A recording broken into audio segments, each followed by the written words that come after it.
మంచు జల్లు ప్రేక్షకులకు యేసు నామములో శుభములు సమృద్ధిగా కలుగునుగాక. ఈరోజు నీవు యేసు ప్రభుని ఏమని నమ్ముతావో అది ఆయన నీకు చేస్తారు. ఆయన నన్ను స్వస్థపరుస్తాడు అని నమ్మితే స్వస్థత ఇస్తాడు. ఆయన నాకు శాంతినిచ్చే యెహోవా షాలోమ్ అని నమ్మితే ఆయన శాంతినిస్తాడు. ఆయన ఎల్లప్పుడూ నాతో ఉండే యెహోవా షమ్మా అని నమ్మితే ఆయన ఎల్లప్పుడూ మీతో ఉంటారు. ఆయన నాకు యెహోవా ఈరే అని నమ్మితే ఆయన యెహోవా ఈరేగా ఉండి సమస్తాన్ని సమకూరుస్తారు. ఆయన నాకు యెహోవా నిస్సి అని మీరు నమ్మితే ఆయన మీతో ఉండి మీకు ఎల్లప్పుడూ జయమిస్తూ ఉంటారు. ఎలా మీరు నమ్ముతారు? నేను కూడా ప్రభా నువ్వు నాకు యెహోవా ఈరే ప్రభా, యెహోవా రోహి నా మంచి కాపరి, నన్ను ఆపదల నుంచి కాపాడే దేవుడవు ప్రభా. వేకువజామున లేచినప్పుడు ప్రభా నాకు బలమిచ్చే దేవుడవు నాయనా, నువ్వు బలవంతుడైన దేవుడవు, ఎల్షాడై సర్వశక్తిమంతుడవు కనుక నీ శక్తి నాకు దయచేయి ప్రభా అని ప్రార్థిస్తాను. నువ్వు నాకు ఆనందం, you are my joy lord, you are my peace master, you are my father, you are my warrior, నా పక్షాన యుద్ధం చేసే దేవుడవు ప్రభా. నా శత్రువులు చాలా బలంగా ఉన్నారు, వాళ్ళతో యుద్ధం చేసే అంత శక్తి, బలము, అధికారము ఏది నా దగ్గర లేదు, కానీ నీవు నాకున్నావు కనుక నువ్వు నా పక్షాన యుద్ధం చేయి. ఇలా ప్రార్థన చేస్తూ ఉన్నప్పుడు దేవుడు నన్ను నడిపిస్తూ ఉన్నాడు ఇంతవరకు కూడా.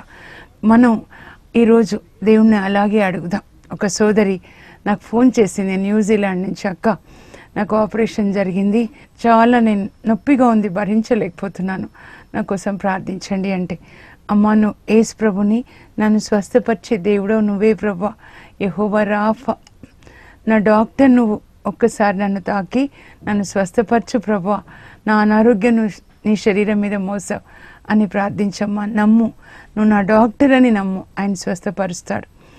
అలాగే ఇంకొక సోదరి మాకు ఇదో నాకు ఉద్యోగం రావాలి అని ఫోన్ చేసినప్పుడు, ఇదో ఆయన నీకు యెహోవా ఈరే సమకూర్చు దేవుడు, నాకు ఉద్యోగాన్ని సమకూరుస్తాడు, నా వివాహంలో నా జీవిత భాగస్వామిని కూడా ఆయన సమకూరుస్తాడు. అలా మీరు ఆయనతో మాట్లాడుతూ ఉండండి అని చెప్తాను నేను. దేవుడు నిజంగా వాళ్ళలో విశ్వాసాన్ని పెంపొందించి ఏది యేసు ప్రభు మనకి చేస్తారు అని మనం నమ్ముతామో అది చేస్తారు. ఈరోజు నేను మీకు మీ అందరితో కూడా యేసు ప్రభు కృపని బట్టి మాట్లాడుతూ ఉన్నాను. ఎందుకంటే నిన్నటి దినాన ఒక ఆంటీ ఈ యొక్క సందేశాన్ని మీకు స్పాన్సర్ చేసిన ఆంటీ కూడా అనారోగ్యంగా ఉన్నారు, చెన్నైలో ఒంటరిగా ఉన్నారు. ఆ ఆంటీ ఫోన్ చేసి, అమ్మ నేను ఒంటరిగా ఉన్నానమ్మా, మరి పిల్లలున్నా కూడా ఒంటరిగా ఉన్నాను, బలం తగ్గిపోతూ ఉంది, నాకు ఒక్కదాన్ని వంట చేసుకోవాలంటే కష్టంగా ఉంది, ప్రభు మీకు బలం ఇస్తారు, మీరు ఒంటరిగా లేరా ఆంటీ, ఇమ్మానుయేలు దేవుడుగా యేసు ప్రభు మీతో ఉన్నారు, లోకాంతం వరకు మీతో ఉంటారు, మిమ్మల్ని విడిచిపెట్టరు. ఇక్కడ యేసు ప్రభు ఉన్నారు, ఇక్కడ దేవదూతలు ఉన్నారు, పరిశుద్ధాత్మ దేవుడు ఉన్నారు నాతో అని అనుకొని మిమ్మల్ని మీరు బలపరచుకోనండి అని చెప్పి ఓదార్చాను. కాదమ్మా నాకు కొడుకు వస్తాడు, నా కోడలు నా పిల్లలు అందరూ నాతో రావాలి, వాళ్ళు నా చుట్టూ ఉండాలి, తప్పకుండా ప్రభు అది చేస్తారా ఆంటీ అని చెప్పి చాలా రోజుల నుంచి ప్రార్థన చేస్తూ ఉన్నాం. దేవుడు తప్పకుండా చేస్తారని ఈ మధ్య చెప్పారు కలలో, అందరూ నా కొడుకు కోడలు మనవాళ్ళు అందరూ నా చుట్టూ ఉన్నట్లుగా కల్లో నేను చూశానమ్మా. అలా కల వచ్చింది అంటే దేవుడు ఇది మీకు చేయబోతున్నారు తొందరలో, అందుకే ఆయన మీకు కలలో చూపించారు, అది తప్పకుండా ఆయన చేస్తారు, మీరు ధైర్యంగా ఉండండి అని ఫోన్లో ఓదార్చాను. ఇంకా అప్పుడప్పుడు నేను ఫోన్ చేస్తూ ఉంటాను, మీతో మాట్లాడుతూ ఉంటాను అని చెప్తే ఇంకొక సోదరి కూడా దైవ సేవకురాలు నాకు ఫోన్ చేసి వారానికి ఒకసారి మాట్లాడతారమ్మా కర్నూలు నుంచి అని చెప్పారనమాట. ఈరోజు నేను మీ అందరికీ చెప్తున్నాను, మీరు అనారోగ్యంగా ఉన్నట్లయితే మీరు యేసు ప్రభుతో మాట్లాడండి. ప్రభా నన్ను స్వస్థపరిచే దేవుడవు నీవే ప్రభా, నీవే డాక్టర్ నాయనా, నీ వాక్యమే టాబ్లెట్స్ ప్రభా, ఇది మందుల సీసా అని ఆయనని మీరు అడగండి. మీరు ఏది అని ఆయన ఏది అని మీరు నమ్ముతారో ఆయన మీకు అది అవుతారు. నేను కొన్నిసార్లు యేసు ప్రభుని ప్రభా నువ్వు నా భర్త అని అంటాను అనమాట. యెషయా 54:5 నిన్ను సృజించిన వాడు నీకు భర్త అవుతాడు, సర్వశక్తిమంతుడైన దేవుడు అని అతనికి పేరు, ఇజ్రాయేలు పవిత్ర దేవుడు అని అతనికి పేరు అని వ్రాయబడి ఉంది. ప్రభా భర్త అంటే భరించేవాడు కదా, నా పాపాలని, నా రోగాల్ని, నా బలహీనతల్ని భరించే దేవుడవు, నాకు అన్ని సమకూర్చే దేవుడు, నన్ను పాలించే దేవుడవు కదా. నా ఆలోచనలు, మాటలు, నా క్రియలు, నా హృదయ వాంఛలు అన్నిటినీ నువ్వు అధిపతిగా ఉండి పాలించు. అన్నిటికీ ప్రభువుగా, అధిపతిగా, భర్తగా ఉండి పాలించు ప్రభా. నీకు తెలియకుండా నా జీవితంలో ఏది జరగకూడదు నాయనా. నీ చిత్తం చేయడానికి, నీ చిత్తం చేయడంలో ఆనందించడానికి నాకు కృప దయచేయి. అలా అని నేను కూడా ప్రార్థన చేసుకుంటూ ఉంటాను. ఈరోజు మీరు అనారోగ్యంగా ఉన్న వాళ్ళందరూ యెహోవా రాఫా, యేసయ్యా నన్ను స్వస్థపరచు అని అడగండి. ఎందుకంటే ఆయనే చెప్పాడు, దేవుడు యావే దేవుడు, మేము స్వస్థపరచు దేవుడను నేనే అని. ఇజ్రాయిల్ ప్రజలు మరి ఐగుప్తు నుంచి వస్తూ మారా అనే చోటుకు వచ్చినప్పుడు అక్కడ నీళ్లు చేదుగా ఉంటాయి. అయితే దేవుడు మోషేకు ఒక కొయ్యను చూపిస్తారు. ఆ కొయ్య నీళ్ళలో వేస్తే నీళ్లు తీయగా అవుతాయని. అప్పుడు దేవుడు చెప్పినట్లుగా మోషే కొయ్యని నీళ్ళలో వేస్తే నీళ్లు తీయగా అయిపోతాయి. ఆ నీటిని వాళ్ళు తాగుతారు. ఇక్కడ కొయ్య అంటే యేసు ప్రభు యొక్క వాక్యం. ఆయన మన జీవితంలోనికి వస్తే చేదుగా ఉన్న అనారోగ్యం అంతా కూడా తీయని ఆరోగ్యంగా మారిపోతుందన్నమాట. అప్పుడు ప్రభు వాళ్ళకి కొన్ని కట్టడలు, కొన్ని నియమాలు ఇచ్చేసి అంటాడు, ఇదిగో మీరు నా మాటలన్నీ శ్రద్ధగా విని నా దృష్టికి మేలైనది మీరు చేసి నా ఆజ్ఞలు, కట్టడలు పాటిస్తే ఐగుప్తీలకు ఇచ్చిన ఏ రోగము, అరిష్టము నేను మీకు ఇవ్వను, మిమ్ము స్వస్థపరచు యెహోవాను నేనే అని చెప్తారు. నిర్గమకాండం 15:26లో మిమ్ము స్వస్థపరచు దేవుడని నేనే అని చెప్పారు. కనుక ఆయన మాట తప్పే దేవుడు కాదు. అయితే ప్రతి ఒక్క వాగ్దానానికి ఆయన ఒక షరతు పెడతారు. ఆ షరతుని మనము పరిపూర్తి చేయాలన్నమాట. ఆ కండిషన్ని ఫుల్ఫిల్ చేయాలి. ఏమంటున్నారంటే, మీరు నా మాటలు శ్రద్ధగా విని నా దృష్టికి న్యాయమైనది చేసి నా ఆజ్ఞలు, నా కట్టడలు పాటిస్తే ఐగుప్తీలకు అంటే ఈ లోకంలో అన్యులకు ఇచ్చిన ఏ అనారోగ్యం కూడా నేను మీకు ఇవ్వను అని చెప్తున్నారు. మేము స్వస్థపరచు దేవుడని నేనే. అందుకే అనారోగ్యంగా ఉన్న వాళ్ళకి నేను చెప్తూ ఉంటాను, మీరు 41వ కీర్తన చదవండి. అక్కడ ఆయన ఒక కట్టడ చేస్తున్నాడు, ఒక ఆజ్ఞ చేస్తున్నాడు. పేదలను ఆదరించువాడు ధన్యుడు. అతడు రోగిగా ఉన్నప్పుడు దేవుడు అతన్ని జ్ఞాపకం చేసుకొని స్వస్థత దయచేస్తారు. అలాగే మీరు మత్తయి సువార్త 8-9 అధ్యాయాలు చదవమని చెప్తాను నేను. 8లో కుష్ఠరోగి యేసుప్రభు దగ్గరికి వచ్చి, అయ్యా మీకు ఇష్టమైతే నన్ను శుద్ధిని చెయ్యి అన్నప్పుడు యేసుప్రభు, నాకు ఇష్టమే, నీకు స్వస్థత కలుగునుగా. కానీ ఆ కుష్ఠరోగిని తాకారు. వెంటనే అతనికి స్వస్థత కలిగింది. కుష్ఠరోగి ఎక్కడికి వెళ్ళాల, యేసుప్రభు దగ్గరికి వెళ్ళాడు.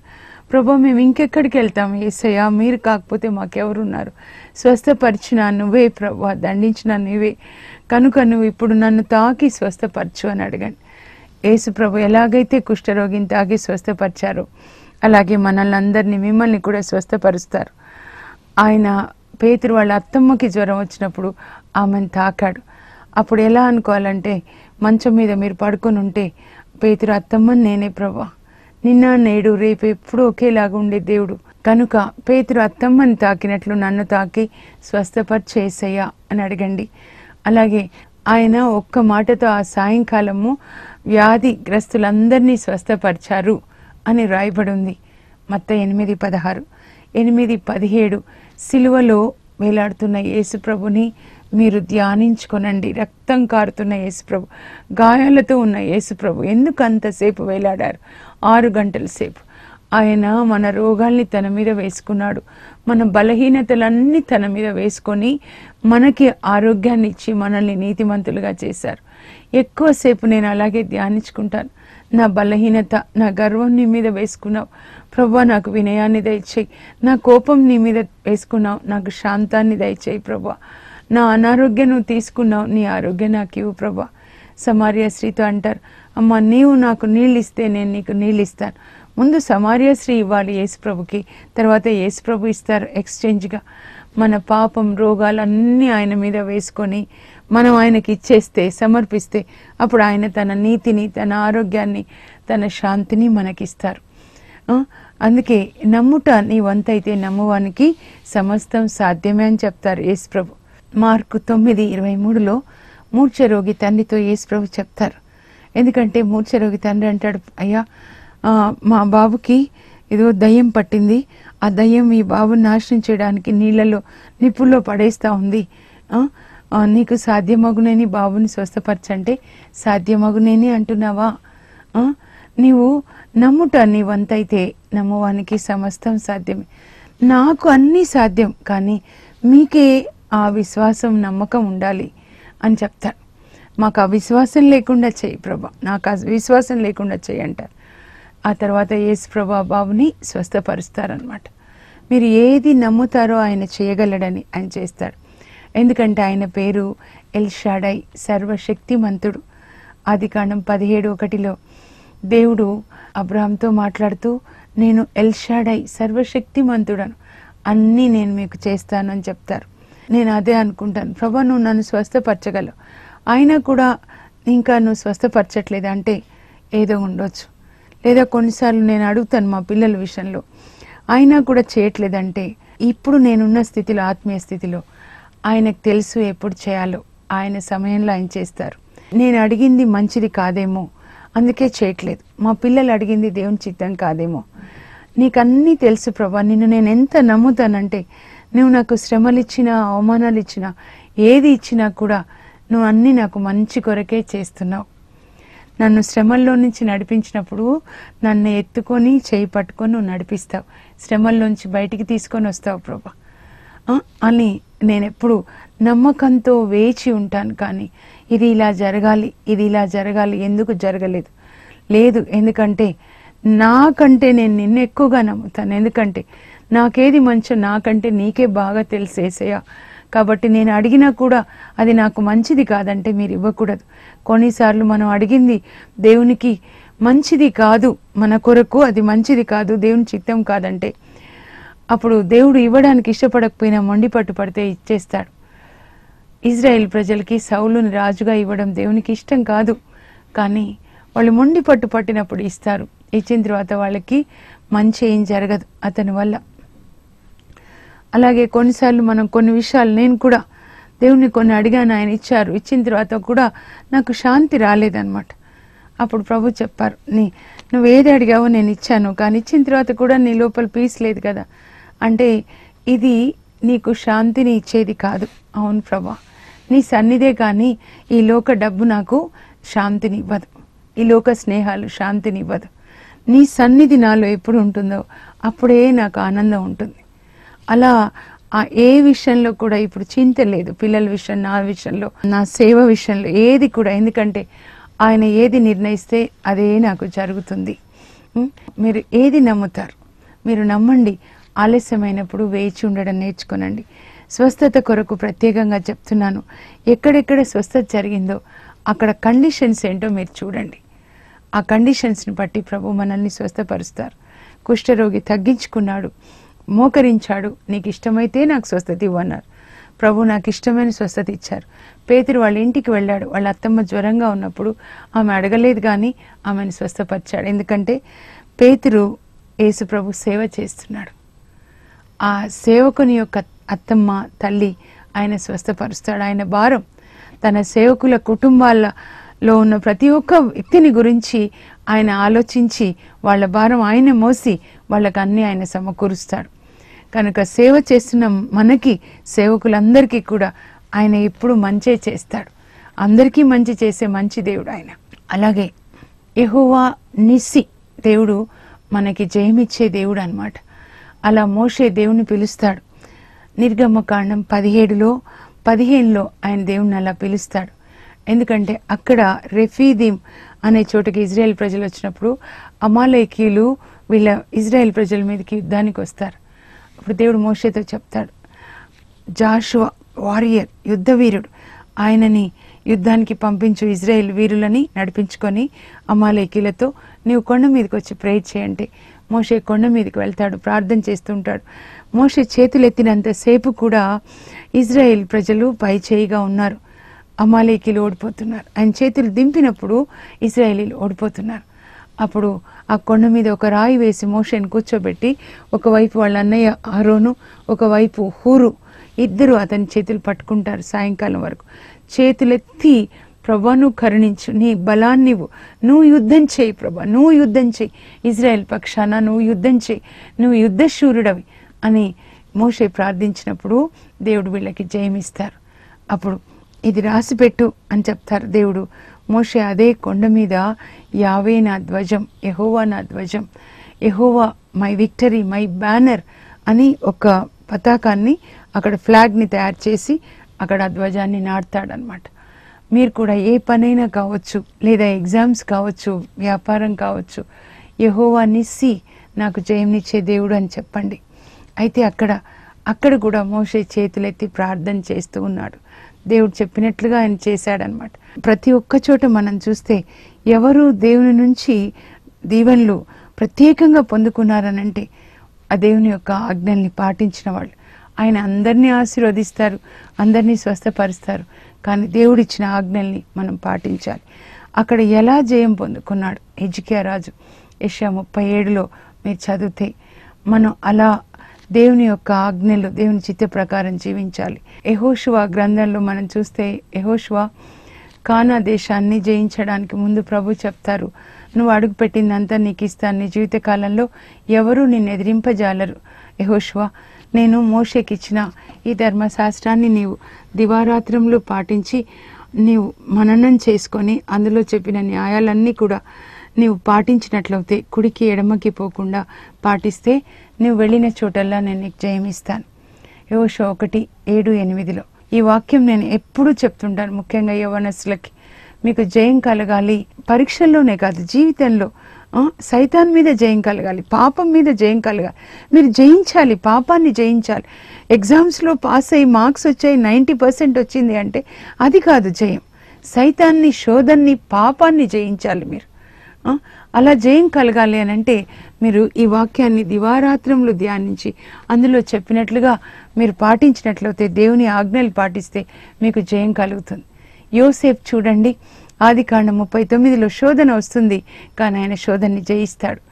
యవ్వనస్తులు ముఖ్యంగా చాలా జాగ్రత్తగా ఉండాలి. మీరు పని చేసే చోట చూడండి, ఐటీ కంపెనీస్, అబ్బాయిలు అమ్మాయిలు వేరే ప్రాంతాల నుంచి, గ్రామాల నుంచి వచ్చి చదువుకొని ఉద్యోగాలు చేస్తూ ఉంటారు. ఉద్యోగాలు మీరు చేస్తున్నారు, సరే, మంచిది. అయితే మీరు పరిశుద్ధంగా ఉండడం అనేది చాలా ముఖ్యమైనది. వివాహానికి ముందు కానీ వివాహం తర్వాత కానీ మనం పాపం చేయకూడదు. పరిశుద్ధతని కాపాడుకోవాలి, చాలా ముఖ్యమైనది. యోసేపు లాగా మనం ఉంటే చూడండి, దేవుడు యోసేపుని ఉన్నత స్థానంలో ఉంచాడు. గవర్నర్ అయిన తర్వాత ఒక ఐగుప్తు గవర్నర్ వివాహంగా యోసేపు వివాహం ఘనంగా జరిగిందనమాట. చూడండి, అలా మీరు పరిశుద్ధంగా ఉండడం అనేది ముఖ్యం. ఏది ముఖ్యమైందో అది విడిచిపెట్టి ఏది ముఖ్యం కాదో దాన్ని పట్టుకోకూడదు. మీరు బాగా చదువుకొని ఆ కంపెనీలో చాలా డబ్బు సంపాదిస్తూ ల్యాప్టాప్తో 24 గంటలు ఉంటూ చాలా ఉన్నత స్థితిలో ఉన్నాం, పెద్ద ఇల్లు, పెద్ద కారు అట్లా అనుకుంటున్నారు. కానీ పరిశుద్ధతని కోల్పోయి, ఆత్మని కోల్పోతే ఏం లాభం చెప్పండి. ఆ విషయంలో తల్లిదండ్రులు పిల్లలకి కూర్చోబెట్టి చెప్తే చాలా బాగుంటుంది. దానియేలు గురించి చెప్పండి, ఎంత పరిశుద్ధంగా దానియేలు ఉన్నాడు. దేవునితో కనెక్ట్ చేసుకొని అక్కడ అన్యుల దేశంలో బాబిలోనియాలో నెబుకద్నెజర్ రాజు దగ్గర ఆయన ప్రధానమంత్రి అయ్యే స్థితికి ఎదిగి దేవుని కొరకు ఆయన జీవించాడు, పరిశుద్ధంగా జీవించాడు. ఆయన స్నేహితులు అగ్నిగుండంలో వేసినప్పుడు, మా దేవుడు మమ్మల్ని కాపాడినా కాపాడకపోయినా మేం మాత్రం ఈ యొక్క విగ్రహాన్ని ఆరాధించము అని చెప్పి అగ్నిగుండంలోకి వెళ్తారు. అక్కడ అగ్నిగుండంలోనికి వచ్చి దేవుడు వాళ్ళని కాపాడతారు. అది మన సాక్ష్యంగా ఉండాలి, మన దేవుని కొరకు సాక్ష్యం. మీరు పని చేసే చోట కావచ్చు, ఎక్కడైనా కావచ్చు. దానియేలుని సింహాల బోన్లో వేస్తే దేవుడు దూతని పంపించి సింహాల నోళ్లు మోయించి ఆయనని కాపాడతారు. మనం పని చేసే చోట, మనం నివసించే ఊర్లో మన చుట్టూ సింహాల లాంటి పెద్ద పెద్ద వాళ్ళు ఉన్నారేమో, కానీ మనం నీతిని కలిగి ఉన్నప్పుడు దేవుడు తన దూతని పంపించి మనకి నీతి వస్త్రంతో మనల్ని కప్పి, అగ్నితో మనల్ని కప్పి ఆ సింహాల నుంచి మనల్ని కాపాడతారు. అలా ఆ పరీక్షలో నెగ్గే అంత లెవెల్లో మనం ఉండాలి. మీరు దేవుని ఎదుట మౌనంగా ఉండండి. 37వ కీర్తన 7వ వచనంలో దేవుడు చెప్తున్నారు. 5వ వచనంలో ప్రభు మీద మీ భారాలు వేయండి. ఏది వచ్చినా కూడా ఈ తొణికే స్థితి నా నుంచి వెళ్ళిపోయింది, భయపడే స్థితి వెళ్ళిపోయింది. దేవుని యేసు ప్రభు మీద ఎంత విశ్వాసం అంటే, ఎవరు నాకు వ్యతిరేకంగా పోరాడినా, వాళ్ళు ఎంత పెద్దవాళ్ళైనా, వాళ్ళ సంఖ్య ఎంత ఉన్నా నేను కదలను. నాలో ఉన్న దేవుడు నన్ను కాపాడతారు. దానియేలు సాక్ష్యం నాకు చాలా ఇష్టం. ఆయన సింహాల బోన్లో ఉన్నప్పుడు రాజు అంటాడు, దర్యావేష్ రాజు, దానియేలు నీవు ఇంతటి విశ్వాసంతో కొలిచే నీ దేవుడు నిన్ను కాపాడాడంటే, అవును మహారాజా, నా దేవుడు నన్ను కాపాడాడు, తన దూతని పంపించి సింహాల నోళ్లను మోయించాడు, రాత్రంతా సింహాలతోనే ఆయన ఉన్నాడు, నిద్రపోయాడు కూడా. ఎందుకు తెలుసా మహారాజా, నేను నిర్దోషిని కనుక, నేను మీకెట్టి హాని చేయలేదు కనుక దేవుడు నన్ను కాపాడారు. మనం నిర్దోషులుగా ఉంటే ఎవరూ మనకి హాని చేయరండి. కొంతమంది పాము కరిచింది, తేలు కరిచింది అంటారు, వాటిలో విషం. మనలో విషం ఉంటేనే అవి కరుస్తాయి, కానీ మనలో ప్రేమ పరిశుద్ధత ఉంటే ఆ దేవుడే మనలో ఉంటాడు, ఉండి మనల్ని కాపాడుతాడు. ఇమ్మానుయేలు దేవుడుగా మనలో ఉండి ఆయన మనల్ని కాపాడుతూ ఉంటాడనమాట. యెహోవా నిస్సి, జయంనిచ్చే దేవా అని పిలవండి. యెహోవా ఈరే, సమకూర్చే దేవా అని పిలవండి. అలా పిలుస్తాడు. అబ్రహాము మోరియా కొండ మీద వెళ్ళేటప్పుడు కుమారుడు అడుగుతాడు ఇస్సాకు, నాన్న అన్ని కట్టెలు నిప్పు అన్నీ ఉన్నాయి, బలి గొర్రెపిల్ల ఏది నాన్న అంటే, దేవుడు సమకూరుస్తాడులే నాన్న అని చెప్తాడనమాట. ఆదికాండం 22:14 సమకూర్చే దేవుడు నాకున్నాడు. ఎందుకు దేవుడు అబ్రహాంకి మోరియా కొండ మీద పొట్టేల్ని సమర్పించాడు. అబ్రహాం కథ ఆదికాండం 12 నుంచి చూస్తే, అబ్రహామును విడిచిపెట్టు, పుట్టింటిని, ఆస్తిని, దేశాన్ని, తల్లిదండ్రులు విడిచిపెట్టిరా అంటే విడిచిపెట్టి వచ్చేసాడు. ఈరోజు దేవుని నమ్ముకున్న మీరు ఆయనతో నడవాలంటే మీ కొన్ని అలవాట్లను విడిచిపెట్టుకుంటారా? మీ కొంతమంది ఫ్రెండ్స్ని విడిచిపెట్టుకుంటారా? కొన్ని స్థలాలకు వెళ్తారు, రహస్యమైన పాపం చేస్తారు, అవి విడిచిపెట్టుకోనండి. అప్పుడు దేవుడు మీకు సమకూరుస్తాడు. ఎందుకంటే దేవుడు మమ్మల్ని ఎందుకు ఇలా శిక్షిస్తారంటారు కొంతమంది. దేవుడు శిక్షించడమ్మా. ఇర్మియా 2:19 your wickedness will punish you అని ఉంటుంది. మీ పాపమే మిమ్మల్ని శిక్షిస్తుంది అని ఉంటుంది.